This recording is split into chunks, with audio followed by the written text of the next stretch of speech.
Go. Sumating po ang kapayapaan ng Diyos sa araw na ito, mga kapatid. Salamat po sa Diyos sa pagbibigay niya muli sa atin ng pagkakataon upang may sagawa ang pagtitipon na ito. Sa hapon pong ito ay may isang mahalagang paksa po tayo na pag-aaralan na ibinanangkas ng ating kapatid na Eli Soriano. Ang ating pong paksa ay may ganitong pamagat at inyo pong matamang pakinggan. Ang tungkulin ng magulang sa anak at ng anak sa magulang ayon sa aral ng Ebanghelyong Ikaliligtas. Sa panahon po natin ngayon, maraming mga kabataan ang maaging namulat sa mga masamang gawain at bisyo. At ang masakla pa po ay kung minsan ay ang kanila pang mga magulang ang nagtuturo sa kanila ng mga masamang gawain.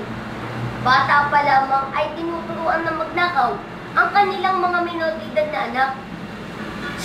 Sa kabilang banda po, meron naman pong mga anak na rebelde at walang utang na loob dahil sa hindi pagkaunawa ng kanilang tungkulin sa kanilang mga magulang. Pero hindi pa po ang lahat. Bakit po? Dahil meron po kasing aral ng Ebanghelyong Ikaliligtas para sa magulang at sa anak. Ano-ano po ang nakapaloob sa paksang ito? Yan po ang ating iisa-isahin sa kabuuan ng paksang ito. Ngayon, atin po pasimulan ang ating paksa sa ganitong pagtatanong. Ano ang pangunahing tungkulin ng magulang sa anak ayon sa Diyos na may bigay ng mga ito? Sa unang Timoteo 5:8. Datapwat kung ang sino man ay hindi nagkakantili sa mga sariling kanya, lalong-lalo na sa kanyang sariling sangbayan, ay tumanggi siya sa pananampalataya, at lalong masama kaysa hindi sumasampalataya. Isa po pala sa tungkulin ng magulang ay magkandili sa kanyang sariling anak. Kapag sinabi po kasi magkandili sa mababaw na kahulugan, ay ang pag-aaruga at pagbibigay ng pangangailangan, tulad ng pagkain, damit, tiraan, at iba pa. Tungkulin po pala ng magulang na ibigay ang pangangailangan ng kanyang sambayan. Ano pa po ang tungkulin ng magulang sa kanyang anak?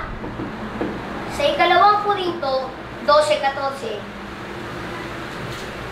Narito, ito ang ikatlo na ako'y handang pumarian sa inyo, at ako'y hindi magiging pasanin ninyo, sapagkat hindi ko hinahanap ang inyo, kundi kayo, sapagkat hindi nararapat ipagtipon ng mga anak ang mga magulang, kundi ng mga magulang ang mga anak.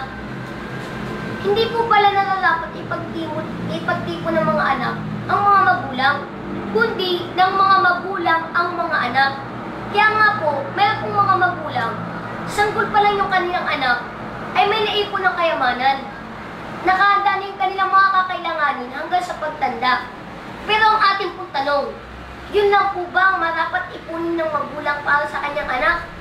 Sa unang Timoteo 6:17-19 ay may ganito pong sinasabi.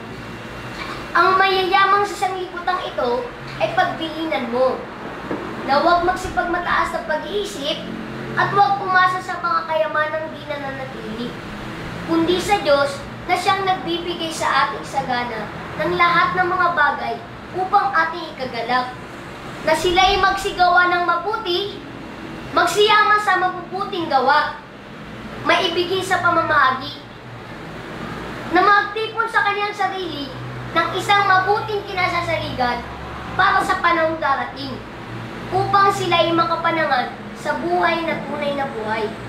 Mayroon po pala tayong dapat ipunin. Ang sabi po sa talata, magsigawa ng mabuti, maibigin sa pamamahagi, at magsiyama sa mabubuting gawa. Bakit po? Upang makapanangan sa buhay na tunay na buhay. Mahalaga po pala na tayo makapagtipon ng mga kayamanan na nananatili, dahil yun po ang kayamanan sa langit. Sa Mateo 6:20.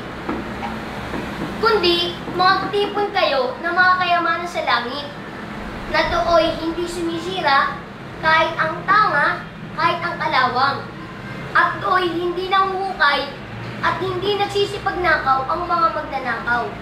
Kaya po pala dapat tayo marapat na makapagtipon ng mga kayamanan sa langit. Dahil doon po ay sigurado na magkakaroon tayo ng tunay na buhay. Umaasa po ako lubos na inyo pong naunawaan ang ating napag-aralan sa mga oras na ito. Hanggang dito na lang po ang bahagi ng aking napaglingkod. Maraming salamat po sa Diyos.